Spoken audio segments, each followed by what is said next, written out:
আপনাকে একটা প্রশ্ন করি, বলুন তো সবচাইতে বড় বিনিয়োগ কোনটা? আপনি কি স্টক মার্কেটে বিনিয়োগ করবেন, রিয়েল এস্টেটে বিনিয়োগ করবেন, গোল্ডে বিনিয়োগ করবেন, সিলভারে বিনিয়োগ করবেন, মিউচুয়াল ফান্ডে বিনিয়োগ করবেন, ব্যাংকে বিনিয়োগ করবেন, গভর্নমেন্ট বন্ডে বিনিয়োগ করবেন? অনেকগুলো অপশন আছে বিনিয়োগের, কিন্তু আপনি কি জানেন সবচাইতে বড় বিনিয়োগ কোনটা? একটু দ্বিধায় পড়ে গেলেন, এটাই স্বাভাবিক। সবচেয়ে বড় বিনিয়োগ হচ্ছে নিজের উপরে বিনিয়োগ করা। ব্যাংকে টাকা রাখলে ইনফ্লেশনে টাকার মান কমে যেতে পারে। স্টক মার্কেটে টাকা রাখলে দাম ফল করলে আপনার লোকসান হতে পারে।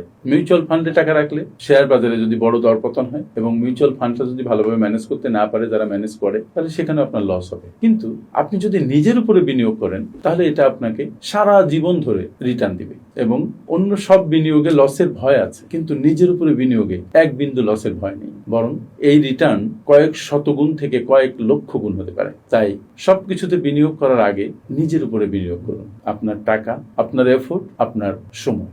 আপনি যত উন্নত হবেন, আপনি যত অ্যাট্রাকটিভ হবেন, তত আপনি টাকাকে, মানুষকে বা কোনো কিছুকে অ্যাট্রাক্ট করতে পারবেন। আপনি যত জ্ঞানী হবেন, যত দক্ষতা সম্পন্ন হবেন, তত আপনি বেশি আর্ন করতে পারবেন। আর এই জন্য বলা হয় the more you learn the more you earn. নিজের উপরে বিনিয়োগই সর্বোত্তম বিনিয়োগ। Thank you.